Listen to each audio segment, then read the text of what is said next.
ताकि हर नई आने वाली वीडियो आप लोगों को बआसानी मिलती रहे। दोस्तों, काज़ाकिस्तान अपने रकबे के एतबार से दुनिया में 9वें नंबर पर शुमार होता है। काज़ाकिस्तान का कुल रकबा 27,24,900 मरबा किलोमीटर है। काज़ाकिस्तान एक ज़माने तक दुनिया की एक ताकतवर मुमलकत सोवियत यूनियन का हिस्सा भी रह चुका है। काज़ाकिस्तान रकबे के लिहाज से पाकिस्तान से 3.5 गुना बड़ा है, मगर आबादी के लिहाज से ये दुनिया के कम गुंजान आबादी वाले मुमालिक में शुमार होता है। 1,80,00,000 अफराद की आबादी के साथ काज़ाकिस्तान दुनिया भर में 64वें नंबर पर शुमार होता है। काज़ाकिस्तान वस्ती एशिया का एक मुल्क है जिसका कुल रकबा मगरबी यूरोप के कुल रकबे से भी ज्यादा है और ये दुनिया का सबसे बड़ा खुश्की से महसूर मुल्क भी है। काज़ाकिस्तान के महल्ले वकू की बात करें तो इसके मशरिक में चीन, शुमाल और मगरिब में रूस, जनूब मशरिक में किर्गिस्तान, जनूब में उज़्बेकिस्तान और तुर्कमानिस्तान और जनूब मगरिब में बुहेरा कुज़विन वाक़या है, जबकि मशरकी साइड में एक छोटी सी सरहद समुंदर के जरिए मंगोलिया से भी लगती है। काज़ाकिस्तान की आबादी में 70.2% मुसलमान, 26.3% मसीही लोग, 0.1% दीगर मज़ाहब के मानने वाले, जबकि बाकी 3.4% आबादी ऐसे लोगों की है जो किसी भी मजहब पर यकीन नहीं रखते। यूँ तो काज़ाकिस्तान की तारीख भी बहुत पुरानी है, लेकिन अगर हम जदीद ज़िंदगी के अदवार की बात करें तो यहाँ पर 11वीं सदी ईस्वी में कोमान लोगों ने अपने खैमे लगाए। कोमान लिसानी तुर्क नस्ल से ताल्लुक़ रखते थे। उनको मुख्तलिफ ज़ुबानों में मुख्तलिफ नामों से पुकारा जाता है, लेकिन सब ज़ुबानों में नाम का मतलब एक ही है, यानी सुनहरे बालों वाली कौम।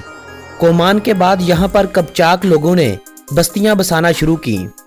जब इन लोगों ने महसूस किया कि हमारा भी कोई हुक्मरान होना चाहिए और बाद में आने वाले कबीले हम पर गालिब ना आ जाएं, इस डर से कपचाक और कोमान लोगों ने इत्तेफाक से एक रियासत कायम की जिसे कपचाक कोमान वफाक कहा जाता है।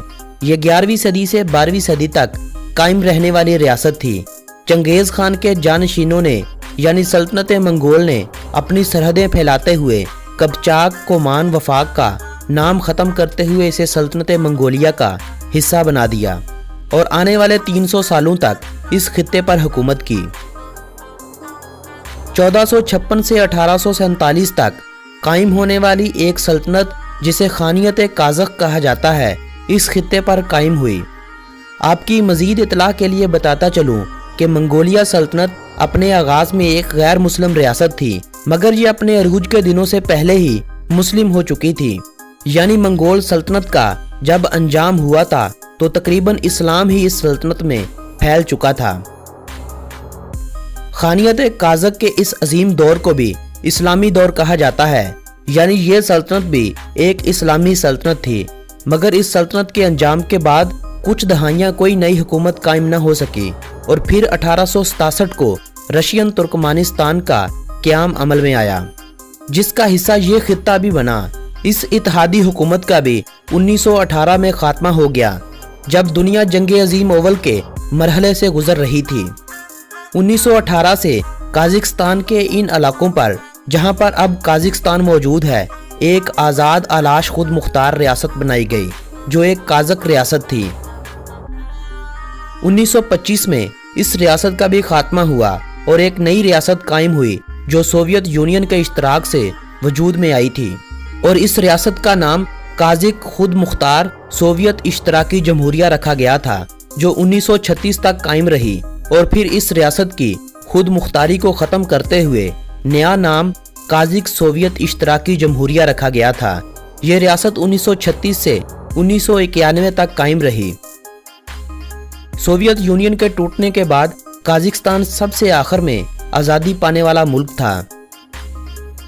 16 दिसंबर 1991 को काज़ाकिस्तान ने रूस, जिसका पुराना नाम सोवियत यूनियन था, से आज़ादी का ऐलान कर दिया और कुछ ही दिनों बाद 25 दिसंबर 1991 को मुकम्मल आज़ादी हासिल करते हुए इस नए मुल्क की बुनियाद रखी।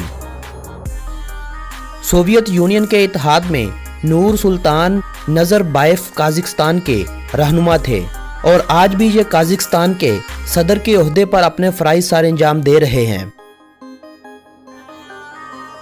काज़ाकिस्तान के बारे में अगर दिलचस्प हक़ाइक़ की बात की जाए तो आस्ताना काज़ाकिस्तान का दारुल हुकूमत है। इस शहर को 1998 में दारुल हुकूमत बनाया गया था, जब इसका नाम आकमूला था। आस्ताना से पहले आलमाते मुल्क की दारुल हुकूमत था। आलमाते मुल्क का सबसे बड़ा और अजीम तरीन शहर है। इस शहर की आबादी 35 लाख अफराद के करीब है। इस शहर को काज़ाकिस्तान का इक्तसादी दारुल हुकूमत भी कहा जाता है। आलमे शहर में बहुत ज़्यादा पार्क मौजूद हैं, इसीलिए इसे पार्कों का शहर भी कहा जाता है। काज़ाकिस्तान में मुसलमानों की ज़्यादा तादाद